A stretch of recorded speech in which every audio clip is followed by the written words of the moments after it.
Study IQ IAS, अब तैयारी हुई अफोर्डेबल। नमस्कार, स्टडी IQ देख रहे हैं आप और मैं हूं वरुण जौहरी।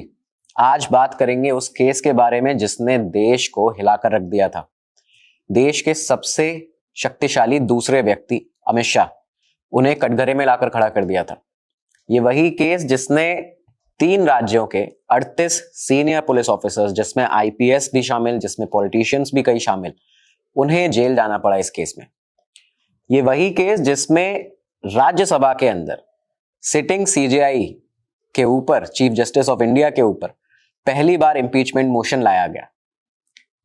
कैसे ये केस एक गैंगस्टर के फेक एनकाउंटर से होता हुआ CBI की स्पेशल कोर्ट के एक सीनियर जज की मिस्टीरियस डेथ तक जाता है, ये पूरी कहानी आपको बताएंगे, पूरा केस आपको आज बताते हैं। तो शुरुआत करते हैं सबसे पहले, जो ये गैंगस्टर जिसकी वजह से ये पूरा केस शुरू हुआ और कहां से ये कहानी शुरू होती है। तो ये गैंगस्टर सोहराबुद्दीन शेख मध्य प्रदेश के उज्जैन का रहने वाला, उज्जैन के झिरनिया गांव का। 1995 में ये ट्रक ड्राइवर था। इसने ट्रक ड्राइवरी शुरू की। उसके बाद में इसको 2 साथी मिलते हैं, एक छोटा दाऊद और एक बाबू पठान। ये दोनों ही अंडरवर्ल्ड डॉन दाऊद इब्राहिम के लिए काम करते थे। सोहराबुद्दीन इनके साथ में काम करने लगा। तस्करी का पहले ये लोग काम करते थे, हथियारों की तस्करी इन्होंने शुरू की और तस्करी में आगे बढ़ते बढ़ते उसके बाद इसने अपना जो मेन इसने धंधा बनाया वो बनाया गुजरात और राजस्थान के जो मार्बल व्यापारी थे, मार्बल के कारोबारी थे, उनको ये धमकाता था, उनसे एक्सटॉर्शन करता था। तो इस तरह से क्राइम की दुनिया में बढ़ते बढ़ते सोहराबुद्दीन अपने ऊपर 56 मुकदमे लगवा चुका था और इसने एक गैंग बना लिया था।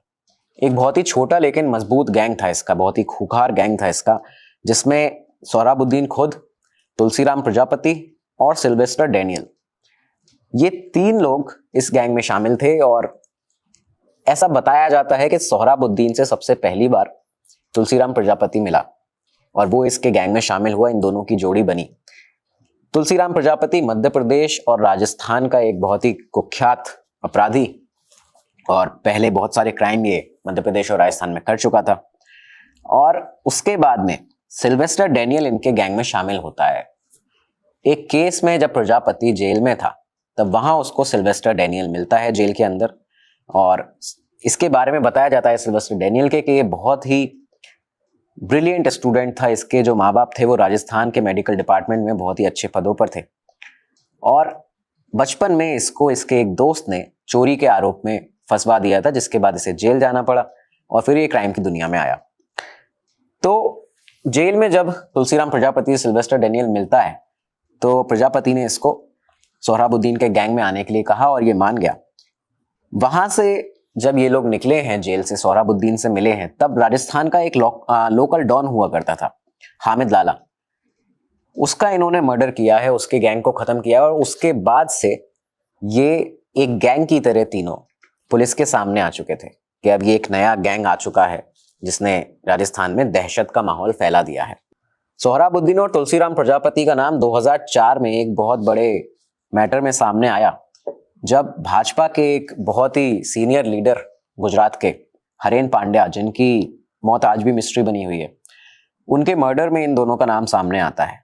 खैर, ये आज तक पता नहीं चल पाया कि किसने उनको मरवाया था, किसने, कौन उनकी मौत के पीछे किसकी साजिश थी।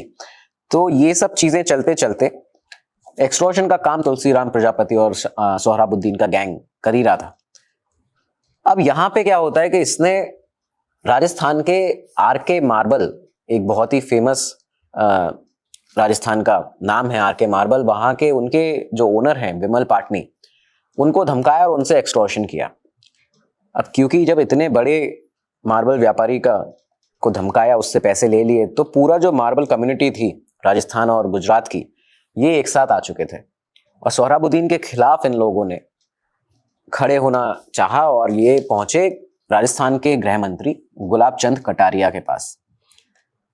तो 2004 की ये बात है जब ये गुलाब चंद कटारिया के पास पहुंचते हैं। उसके बाद वहां पे उन्हें बताया जाता है कि इस तरह से सोहराबुद्दीन ने नाक में दम कर रखा है, इसके लिए कुछ किया जाए। तो गुलाब चंद कटारिया क्योंकि अपनी स्टेट में उतना कुछ कर नहीं सकते थे इसके खिलाफ, तो वहां से उन्होंने इन मार्बल व्यापारियों के साथ में अहमदाबाद जाने का निर्णय लिया। अहमदाबाद ये लोग पहुंचते हैं और वहां पे अमित शाह से मिलते हैं। यहाँ पे अमित शाह की एंट्री होती है।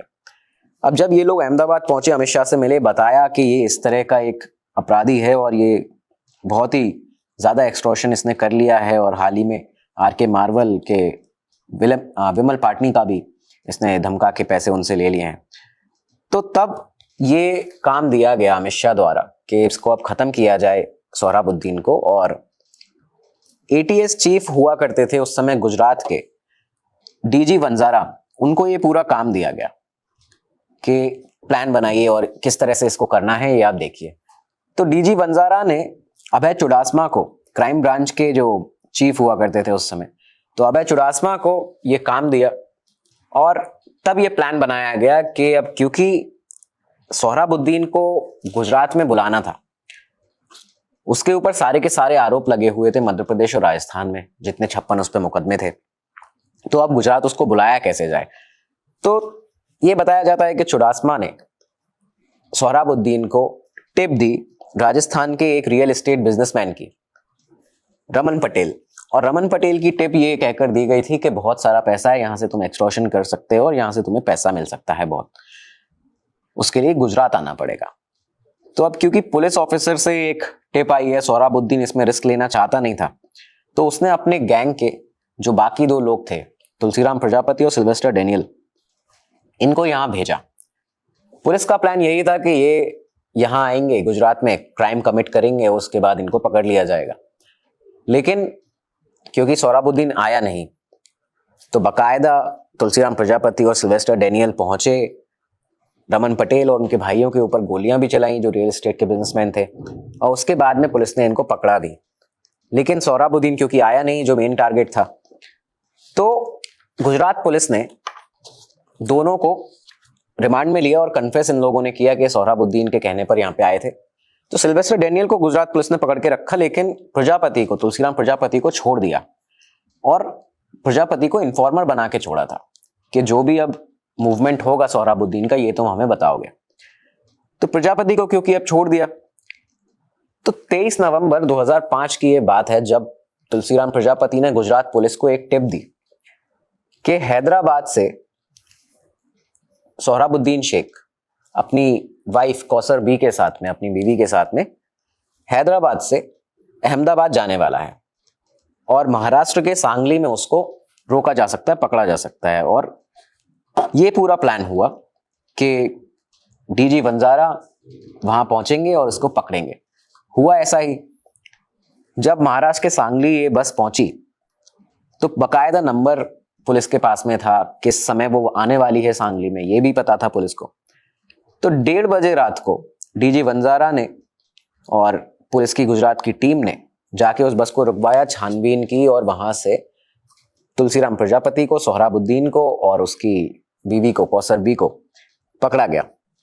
इन तीनों को वहां से पकड़ के गांधीनगर के पास जमियातपुरा एक जगह है, वहां पे दिशा फार्म हाउस में ले जाया गया।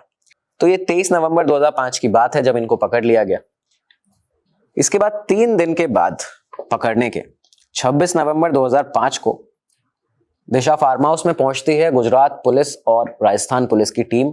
सुबह के 4 बजे सोहराबुद्दीन को जगाया जाता है और वहां से उसे लेकर जाया जाता है अहमदाबाद टोल पॉइंट और विशाला टोल पॉइंट के बीचों बीच कहीं एक जगह थी।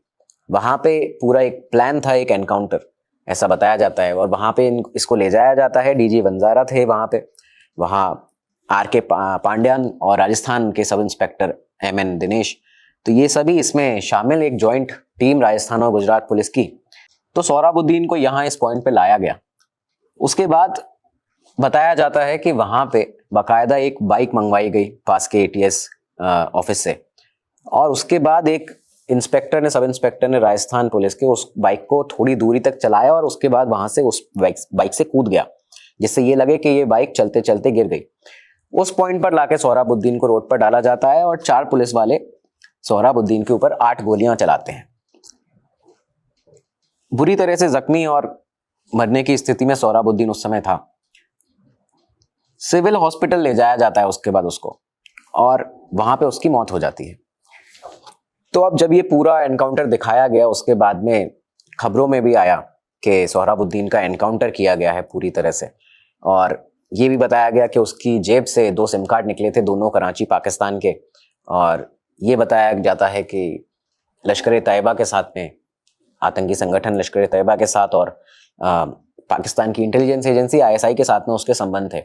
तो इस तरह की चीज़ें पूरी बताई गई कि एक बहुत ही ड्रेडेड क्रिमिनल था, टेररिस्ट ऑर्गेनाइजेशंस के साथ में उसके कॉन्टेक्ट थे, उसको ऐसे एनकाउंटर उसका किया गया है। तो अब सोहराबुद्दीन की जो बॉडी थी वो उसके गांव पहुंचती है झिरनिया मध्य प्रदेश में, और वहां का आलम यह था कि रात के 2 बजे करीबन इसकी अंधेरे में जो बॉडी थी सोहराबुद्दीन की वो गांव पहुंचती है, और वहां पे तमाम भीड़, तमाम लोगों का जमघट लगा हुआ था और देश विरोधी नारे लग रहे थे, वहां पे हवाई फायरिंग हो रही थी, इस तरह का वहां का माहौल था। तो अब कौसर बी का क्या हुआ, क्योंकि सोहराबुद्दीन को मार दिया गया और कौसर बी अकेली ऐसी गवाह है इसमें जिसने देखा है कि सोहराबुद्दीन को गुजरात पुलिस और राजस्थान पुलिस की एक टीम लेके गई है और उसको ले जाके वहां पे मारा गया है। तो ऐसा बताते हैं कि कौसर बी को भी उस दिन शिफ्ट किया गया था जब सोहराबुद्दीन को 26 नवंबर को ले जाया गया सुबह 4 बजे। उसके कुछ ही घंटे बाद एक दूसरे फार्म हाउस में कौसर बी को ले जाया गया। इलौल एक जगह है गुजरात में, तो कोबा अदलज रोड है, वहां के उस उधर पास में एक फार्म हाउस था, और DG वंजारा जो ATS चीफ है उनका ये पैतृक गांव भी है इलौल। तो वहां पे उधर एक फार्म हाउस में इसको ले जाया गया और उसके 2 दिन बाद करीबन 29 दिसंबर को कौसर बी को मार दिया गया वहां पे उसी फार्म हाउस में। अब प्रजापति का इसमें क्या हुआ, तो प्रजापति को पुलिस ने एक बार फिर गवाह बना के छोड़ दिया, लेकिन इस बार उसे गवाह बनाया गया किस चीज का, कि तुमने एनकाउंटर देखा है सोहराबुद्दीन का, कि ये भाग रहा था और उस समय इसको पुलिस ने गोली मारी है। तो 1 साल तक प्रजापति उदयपुर में रहा, उदयपुर की जेल में एक केस के चलते, और अहमदाबाद इसका आना जाना इसको पुलिस लाती थी। तो ये केस शांत होता गया, 1 साल तक इसके बारे में किसी ने भी ज्यादा बातचीत नहीं की, ये केस एक तरह से दब चुका था। हुआ ये कि अगले साल 1 साल बाद एक जर्नलिस्ट है, एक पत्रकार प्रशांत दयाल गुजरात के, उनकी एक मीटिंग हो रही थी पुलिस वालों के साथ में। तो ड्रिंक्स के चलते पुलिस वालों ने एक बात बताई कि पास ही में इलौल में एक फार्म हाउस है, वहां पे एक बुर्का पहनी हुई औरत को पिछले साल इस तरह से मार दिया गया, और उन्होंने ये भी बताया पुलिस वालों ने कि उसके साथ रेप भी किया गया था। तो ये सब चीजें जब प्रशांत दयाल को पता चली तो उन्होंने अपनी एक जर्नलिस्टिक इन्वेस्टिगेशन जिसे कहते हैं कि उन्होंने पता किया और वहां पे जाके पूछा करा लोगों से। तो लोगों ने बताया कि हाँ, एक बुर्का पहने औरत को यहाँ पे रखा तो गया था 2 दिन, उसके बाद में वो कभी दिखी नहीं। तो जब ये सब चीजें हुई तो प्रशांत दयाल ने 2006 में दिव्य भास्कर में, एक बहुत ही फेमस अखबार है गुजरात का, दिव्य भास्कर में ये स्टोरी को ब्रेक किया। और इस समय तक क्योंकि 1 साल हो चुका था, तो जो सोहराबुद्दीन का भाई है रुबाबुद्दीन, उसने भी सुप्रीम कोर्ट में अपनी भाभी है उसके खोने की और अपने भाई के फेक एनकाउंटर की ऐसी एक पिटीशन इसमें डाल दी थी सुप्रीम कोर्ट में। तो अब ये पूरा मामला क्योंकि बढ़ने लगा था, मीडिया में रिपोर्ट्स आने लगी थी, 1 साल तक ये शांत रहा। लेकिन अब जब ये बढ़ा तो पुलिस ने सोचा और लोगों ने सोचा, ये जो इसमें शामिल थे इस एनकाउंटर में, कि अब सिर्फ एक गवाह इसका बचा है, तुलसीराम प्रजापति, जो कि उदयपुर की जेल में है। कभी कभी उसको अहमदाबाद लाया जाता है, तो उसको भी क्योंकि वो आगे खतरा बन सकता है तो उसको खत्म करना जरूरी है। और तुलसीराम प्रजापति को भी ये पता था कि उसका फेक एनकाउंटर हो सकता है, क्योंकि नेशनल ह्यूमन राइट्स कमीशन के कुछ लोगों को उसने पहले ही कहा था कि अहमदाबाद से उदयपुर ले जाते समय उसको मारा जा सकता है। और हुआ ऐसा ही, DG वंजारा की DIG बॉर्डर रेंज बना के पोस्टिंग की जाती है, और ये पोस्टिंग होती है ठीक 13 दिन पहले जब इसका आने का था प्रजापति का अहमदाबाद। 27 दिसंबर 2006 को जब ये इसको लाया जा रहा था, तो बानसकांठा में जहां पे DIG बॉर्डर रेंज बनाया गया था DG वंजारा को, उसी जगह पे प्रजापति का फेक एनकाउंटर किया गया। ये बताया गया कि पुलिस वालों की आंखों में मिर्ची डाल के ये भाग रहा था, जिसके चलते इसको मारा गया है। तो अब ये सब चीजें चली कि तुलसीराम प्रजापति को भी मार दिया, सोहराबुद्दीन को खत्म सबसे पहले कर दिया गया, और उसकी जो बीवी थी कौसर बी, उसको भी मार दिया गया। तो अब जब ये मामला पहुंचा सुप्रीम कोर्ट में जब रुआबुद्दीन ने इस पे पिटीशन फाइल की और मीडिया में रिपोर्ट्स आने लगी प्रशांत दयाल के जो स्टोरी उन्होंने ब्रेक की थी उसके बाद, तो इसकी इन्वेस्टिगेशन शुरू होती है अब 2007 में मार्च में अब जब ये इन्वेस्टिगेशन शुरू हुई, कोर्ट ने गीता जौहरी को ये टास्क दिया कि इसकी आप इन्वेस्टिगेशन करें और ये डायरेक्ट आप रिपोर्ट इसकी कोर्ट को करेंगी। 24 अप्रैल 2007 को 1 महीने की जांच के बाद DG Vanzara, MN Dinesh, R K Pandian, इन बड़े आईपीएस ऑफिसर्स को अरेस्ट किया गया गीता जौहरी की रिपोर्ट के बाद। और ये बताया गया कि ये लोग मार्बल लॉबी के लिए, जो मार्बल व्यापारी थे उनके लिए काम कर रहे थे, उसके चलते इन लोगों ने इन तीनों को मारा है। तो अब जब ये रिपोर्ट पब्लिश होती है उसके बाद में गीता जौहरी को इन्वेस्टिगेशन से सडनली हटा दिया जाता है अचानक से। ये बताया गया कि ऊपर से उनके ऊपर प्रेशर था और चीजें ऐसी थी कि उनसे विटनेस के नाम मांगे जा रहे थे कि कौन कौन ऐसे विटनेस हैं जो सीआईडी को अभी आने वाले हैं, प्रेजेंट करने वाले हैं। तो इस तरह की चीजें सामने आ रही थी कि बहुत ज्यादा उनके ऊपर प्रेशर था और इसके चलते उनको हटा भी दिया गया। अब 15 मई 2007 की बात है जब सुप्रीम कोर्ट ने गुजरात हाई कोर्ट से ये पूछा कि गीता जौहरी को क्यों हटाया गया है, तो कोई सेटिस्फैक्ट्री एक्सप्लेनेशन नहीं मिला गुजरात हाई कोर्ट के पास से। तो उसके बाद तरुण चैटर्जी और पीके बालासुब्रमण्यम की बेंच ने गीता जौहरी को दोबारा अपनी पोस्ट पे वापस भेजा और इस बार ये कहा गया कि इस बार आप इस बार रिपोर्ट करेंगी सुप्रीम कोर्ट को। तो गीता जौहरी को अपनी पोस्ट पे वापस भेज दिया गया था। इन्वेस्टिगेशन भी चली, लेकिन इन्वेस्टिगेशन अब काफी स्लो हो गई थी और इस बार जब जनवरी 2010 में उन्होंने अपनी रिपोर्ट सुप्रीम कोर्ट के सामने पेश की है, तो सुप्रीम कोर्ट को वो रिपोर्ट, ऐसा बताया जाता है, काफी बनावटी लगी। उसमें बहुत सा ऐसा पॉलिटिकल प्रेशर दिख रहा था साफ साफ। तो उसके चलते सुप्रीम कोर्ट ने ये जो पूरा केस था वो सीबीआई को ट्रांसफर कर दिया। अब सीबीआई के पास जब ये केस पहुंचा तो सीबीआई ने अपनी इन्वेस्टिगेशन की, फॉरेंसिक एक्सपर्ट्स की मदद ली। बताया जाता है कि एम्स के टीडी डोगरा की बहुत इसमें हेल्प रही है सीबीआई के साथ। तो 23 जुलाई 2010 को सीबीआई अपनी चार्जशीट पेश करता है, फाइल करता है और 38 लोगों को, 38 ऐसे लोग जिनमें अमित शाह का नाम शामिल, डीजी वंजारा का नाम शामिल, गुलाब चंद कटारिया राजस्थान के गृह मंत्री, उनका नाम शामिल, और अभय चुडासमा, और ऐसे कई सारे सीनियर पुलिस ऑफिसर्स और पॉलिटिशियंस का नाम शामिल उस चार्जशीट के अंदर सीबीआई की। 25 जुलाई 2010 का वो दिन था जब अमित शाह को गिरफ्तार किया गया। उनके कॉल रिकॉर्ड्स निकलवाए, करीबन 331 कॉल्स थे उनके जो डिलीट किए गए थे, और जो डीजी वंजारा थे उनके साथ में कुछ ऐसी कॉल रिकॉर्डिंग्स और टेप्स थे जिनका खुलासा हुआ बाद में। तो ये सब चीजें चल रही थी और इसके बाद में अमित शाह के जो लॉयर थे उन्होंने सीबीआई की जो स्पेशल कोर्ट थी उससे बेल की डिमांड भी की, लेकिन उसको रिजेक्ट कर दिया गया। लेकिन फिर दोबारा डिमांड करने पर 29 अक्टूबर 2010 को गुजरात हाईकोर्ट ने अमित शाह को बेल दी। लेकिन हुआ ये कि बेल के बाद 1 लाख रुपए का जो बॉन्ड था वो भरा गया और उसमें ये बताया गया कि 2 साल तक अमित शाह अब गुजरात में नहीं रह सकते। तो यही वो टाइम था जब 2 साल तक अमित शाह को गुजरात से बाहर रहना पड़ा और उसी बीच में वो मुंबई और दिल्ली में रहे थे। तो अब ये सब चीजें चली रही थी। 2 साल बाद अमित शाह का दोबारा गुजरात में आना हुआ।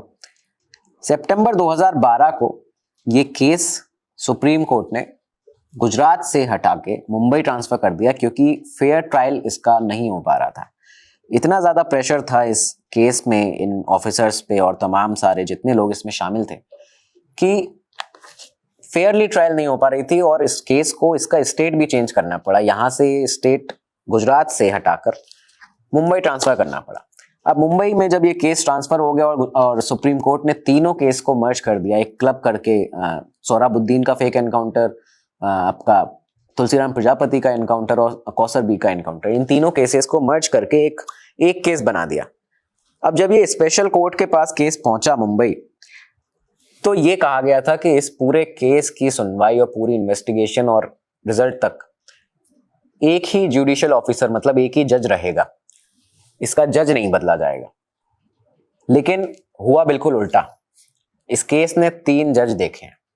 पहला जेटी उत्पत, दूसरे जस्टिस लोया, ब्रिजगोपाल हरिकृष्ण लोया, और तीसरे एमबी गोसावी। तो इस केस के जो पहले जज थे जेटी उत्पत, 1 साल तक उन्होंने इस केस की सुनवाई की और कहा जाता है कि उन्होंने कई बार उस 1 साल में कोर्ट में पेश होने के लिए अमित शाह को बोला, लेकिन वो कभी पेश नहीं हुए। कभी उनके जो वकील थे वो बहाना बना देते थे कि उनकी डायबिटीज की वजह से वो नहीं आ सकते, कभी वो कहते थे कि वो दिल्ली में बिजी हैं। तो इसके चलते अमित शाह कभी कोर्ट में पेश नहीं हुए। उसके बाद में एक बार उन्होंने ऐसा बताया जाता है कि फटकार भी लगाई थी अमित शाह के वकील को। और 1 साल जब खत्म होने वाला था तब उन्होंने 26 जून 2014 की एक डेट फिक्स की जेटी उत्पत ने, और ये कहा कि इस दिन अमित शाह को कोर्ट में पेश होना ही है। लेकिन हुआ ये कि उसी के ठीक एक दिन पहले 25 जून को जेटी उत्पत को पुणे ट्रांसफर कर दिया जाता है।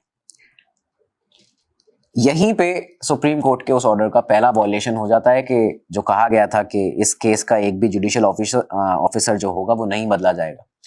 तो जेटी उत्पत को ट्रांसफर कर दिया गया पुणे। अब यही एंट्री होती है जस्टिस लोया की, ब्रिजगोपाल हरिकृष्ण लोया। जून 2014 को उनको अपॉइंट किया जाता है। 47 साल के जस्टिस लोया सीबीआई की स्पेशल कोर्ट के जज, जो ये पूरा केस अब देखने वाले थे। तो लोया ने स्टार्टिंग में, जब ये केस की शुरुआत हुई और दौर शुरू हुआ सुनवाइयों का, तो स्टार्टिंग में उन्होंने अलाउ किया अमित शाह को कि जब तक चार्जशीट फाइल नहीं हो जाए, जब तक चार्जेस फ्रेम नहीं हो जाते, तब तक आप ना भी आए कोर्ट तो भी चलेगा। उनके लॉयर को ऐसा कहा गया। इसके बाद में 1000 पन्ने की क्योंकि चार्जशीट थी पूरी, और ये जो बाकी जो लॉयर्स हैं उस समय के, वो बताते हैं कि बहुत ही उत्सुक थे जस्टिस लोया इस पूरी चार्जशीट को पढ़ने के लिए, गवाहों को प्रॉपर प्रोटेक्शन मिले, इसके लिए वो बहुत ज़्यादा चिंतित रहते थे हमेशा। तो ये सब चीज़ें बताई जाती हैं। और सुनवाइयों का जब दौर शुरू हुआ तो 31 अक्टूबर 2014 की सुनवाई में अमित शाह, क्योंकि मुंबई में थे और जहाँ ये अदालत थी वहाँ से 1.5 किलोमीटर दूर ही थे, लेकिन फिर भी वो यहाँ पे आए नहीं, वो कोर्ट में पेश नहीं हुए। तो वो दिन था जब जस्टिस लोया ने अमित शाह के वकील को बोला कि अगर अगली बार ये कभी मुंबई में हो तो बिल्कुल इनको अदालत आना ही है। और अगली हियरिंग की डेट उन्होंने रख दी 15 दिसंबर। अब ठीक 1 महीने बाद जस्टिस लोया को अपनी एक कलीग की बेटी की शादी में नागपुर जाना था। तो ये जो डेट है जिसपे उन्होंने 15 दिसंबर की सुनवाई का ऑर्डर दिया है वो है 31 अक्टूबर, और उन्हें जाना है 30 नवंबर को, अगले महीने। तो जब ये वहां पहुंचते हैं नागपुर अपनी कलीग की बेटी की शादी में, तो रवि भवन करके एक गेस्ट हाउस है, गवर्नमेंट गेस्ट हाउस, वहां पे ये लोग रुकते हैं। अचानक से रात को 30 नवंबर 2014 की रात को अचानक से जस्टिस लोया के चेस्ट में पेन होता है। उन्हें हॉस्पिटल ले जाया जाता है, लेकिन 6:15 बजे तक उनकी मौत हो जाती है। अब ये बताया गया कि फैमिली के पास जब उनकी बॉडी पहुंची लातूर में, उनके जो गांव हैं वहां, तो फैमिली ने बताया कि उनके कपड़ों पे, कॉलर पे खून के निशान थे, ब्लड स्ट्रेन्स थे। फेस जो था उनका वो थोड़ा सूजा हुआ था, और जो जबड़ा था, जो जॉ था, वो थोड़ा ट्विस्टेड था। इस तरह की बातें वहां पे बताई गई फैमिली के द्वारा जब बॉडी पहुंची। ये भी बताया गया कि जो उनका फोन है वो दिया नहीं गया। उसका जब 4 दिन के बाद उनका जब फोन मिला तो उसमें उसका डेटा डिलीट था। तो जब ये चीजें सामने आई तो ये समझ में आने लगा था कि जस्टिस लोया की जो मौत हुई है वो नॉर्मल तो नहीं है। अब डेथ की वजह से सुनवाई थोड़ी सी आगे बढ़ी। इस केस के तीसरे जज अपॉइंट हुए एमबी गोसावी। 15 दिसंबर 2014 को उन्होंने जो डेट दी गई थी लोयर द्वारा, उस डेट को उन्होंने सुनवाई शुरू की, और 3 दिन तक उन्होंने सारे डिफेंस लॉयर्स को सुना और सारी चीजें देखी। और उसके बाद 30 दिसंबर 2014 को उन्होंने अमित शाह को सारे चार्जेस से डिस्चार्ज कर दिया। 30 दिसंबर 2014 वही दिन, ऐसा बताया जाता है मीडिया रिपोर्ट्स में, कि महेंद्र सिंह धोनी टेस्ट क्रिकेट से अपना रिटायरमेंट लेने वाले थे उस दिन, और पूरी न्यूज चैनल और पूरी खबरों में वही बना हुआ था। और ये जो खबर थी कि अमित शाह को इस केस में, सोहराबुद्दीन फेक एनकाउंटर के केस में डिस्चार्ज कर दिया गया है, 2014 में। तो ये कहीं पे एक खबर छुप गई उसमें। तो 2 साल तक 2016 आ चुका था, ये मामला शांत रहा। लेकिन नवंबर 2016 में जो फैमिली थी जस्टिस लोया की, उन्होंने कारवा मैगजीन की जो जर्नलिज्म विंग है उसको एक इंटरव्यू दिया। उन्होंने जब छानबीन की और ये वहां पे पहुंचे जस्टिस लोया की फैमिली के पास, तो वहां पे एक इंटरव्यू दिया जिसमें जस्टिस लोया की जो बहन है उन्होंने ये बताया कि दिवाली पर जब जस्टिस लोया घर पे आए थे 2014 में अपनी मौत के कुछ ही महीने पहले, तो उन्होंने बताया था कि वो बहुत ज़्यादा प्रेशर में हैं। उनको जो बॉम्बे हाई कोर्ट के चीफ जस्टिस हैं मोहित शाह, वो बहुत ज़्यादा प्रेशराइज कर रहे हैं और वो कह रहे हैं कि फेवरेबल डिसीजन अगर आप इस केस में देते हैं तो आपको 100 करोड़ रुपए की रिश्वत का उनको ऑफर था और मुंबई में एक घर का ऑफर था। तो उनका कहना था कि बहुत ज़्यादा प्रेशर आ रहा है ऊपर से और वो परेशान हो रहे हैं इस केस में। जस्टिस लोया के फादर ने भी उस वीडियो में कहा जो कारवा मैगजीन ने निकाली, कि वो बताते थे कि मैं गांव चला जाऊंगा, मैं यहाँ पे काम नहीं करूंगा, लेकिन मैं फेवरेबल डिसीजन कभी नहीं दूंगा। तो इस तरह की चीज़ें जब उस वीडियो में सामने आई, कारवा टीम को वहाँ से एक लेटर भी मिला था जस्टिस लोया के जो बेटे हैं अनुज लोया, उनका, जो उनके फादर की जो डेथ थी उसके ठीक 80 दिन बाद का लेटर था कि 18 जून 2015 का, कि अगर उनको या उनकी फैमिली को कुछ होता है, उनको बहुत ज़्यादा खतरा है कुछ पॉलिटिशियन से, कुछ लोगों से, अगर किसी को भी कुछ होता है तो उसके जिम्मेदार बॉम्बे हाई कोर्ट के चीफ जस्टिस मोहित शाह होंगे। तो कारवां की जब ये पूरी रिपोर्ट आई, इसके बाद में सुप्रीम कोर्ट में दोबारा 2 PIL फाइल की गई जस्टिस लोया की जो मौत है उसकी जांच के लिए और मेडिकल रिपोर्ट की जांच के लिए। इस समय कांग्रेस ने भी क्योंकि क्लेम किया कि जो 2 लोग थे जिनको जस्टिस लोया ने थोड़ी डिटेल्स बताई थी इस केस की, उनकी भी बहुत ही संदिग्ध रहस्यमय परिस्थितियों में मौत हो गई है। उसमें एक श्रीकांत खांडेलकर जो लॉयर और एक्टिविस्ट थे, और दूसरे रिटायर्ड जज प्रकाश तोमरे। तो इन दोनों की बहुत ज़्यादा संदिग्ध हालत में ऐसी मौत हुई है, ये कपिल सिब्बल का कहना था उस समय जब कारवां की ये रिपोर्ट आई है। उसके बाद में ये बताया गया कि जो श्रीकांत खांडेलकर जो लॉयर और एक्टिविस्ट थे, उनको छत से धक्का दे के मार दिया गया, और जो प्रकाश तोमरे थे रिटायर्ड जज, उनकी नागपुर से बेंगलोर जाते समय रास्ते में रहस्यमय परिस्थितियों में मौत हो गई। तो ये सब चीज़ें बताई गई, आरोप लगाए गए कि कुछ तो इस केस में गड़बड़ है, कुछ दाल में काला है। तो ये मामला चला और PIL फाइल हो चुकी थी, PIL पे सुनवाई चल रही थी। उस समय भारत के चीफ जस्टिस थे दीपक मिश्रा, और इस मामले की सुनवाई कर रहे थे अरुण कुमार मिश्रा। तो 2018 जनवरी में 4 सीनियर जज सुप्रीम कोर्ट के एक प्रेस कॉन्फ्रेंस करते हैं जिसमें वो आरोप लगाते हैं दीपक मिश्रा के ऊपर कि वो इस मामले के साथ में जस्टिस लोया की जो मौत की जांच हो रही है, इसको प्रॉपरली पूरी तरह से इसको सही से नहीं करा पा रहे हैं। क्योंकि ट्रेडिशनली जब भी ऐसे कोई केस होते हैं जिनमें पॉलिटिकल इन्वॉल्वमेंट होता है तो उनको बहुत ही सीनियर जजेस को दिया जाता है, लेकिन इन चारों जजेस ने ये कहा था उस प्रेस कॉन्फ्रेंस में कि ये जो इतना गंभीर मामला है ये एक बहुत ही जूनियर जज को दे दिया गया है, जूनियर जज ऑफ द बेंच जो है अरुण कुमार मिश्रा, उनको दे दिया गया है। तो ये प्रेस कॉन्फ्रेंस होती है, इसी के 2 ही दिन बाद जस्टिस लोया का जो बेटा है अनुज, वो एक प्रेस कॉन्फ्रेंस करता है जिसमें वो बताता है कि अब उसको या उसके परिवार को ऐसा कुछ भी डाउट नहीं है अपने फादर की डेथ का, और वो मान रहे हैं कि ये पूरी तरह से नॉर्मल डेथ थी। तो ये सब चीज़ें होती हैं। इसमें बताया जाता है जो बाकी परिवार वाले हैं उनके द्वारा कि अनुज के ऊपर पॉलिटिकल प्रेशर है, उसको डर है, इस वजह से अब वो दोबारा नहीं चाहता कि मामला 3 साल हो चुके हैं, 2018 का समय चल रहा है और ये दोबारा से मामला उखड़े। तो ये सब चलते चलते और ये PIL जो थी इनकी सुनवाई हुई, और 19 अप्रैल 2018 को justice DY Chandrachud, AM Khanwilkar और CJI दीपक मिश्रा की बेंच ने इन दोनों पेटिशंस को खारिज कर दिया। ये बताया गया कि ये फ्रंटल अटैक है जुडिशरी के ऊपर, ये स्कैंडलस है, ये पॉलिटिकल राइवलरी के चलते किया गया है। तो अब जब ये दोनों PIL खारिज कर दी गई सुप्रीम कोर्ट की बेंच के द्वारा, पूरे देश भर में से बहुत सारे रिएक्शंस इस समय आने लगे थे। लोगों का कहना था कि ये बहुत ही गलत हुआ है, ये it's a very sad day for Indian judiciary.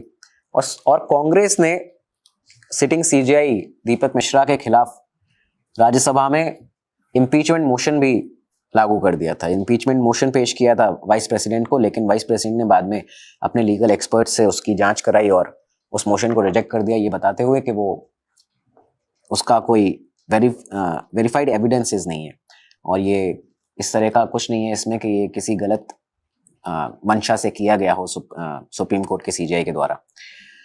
तो अब ये सब होता रहा और 2018 खत्म हुआ और इस केस को भी पूरी तरह से बंद किया गया।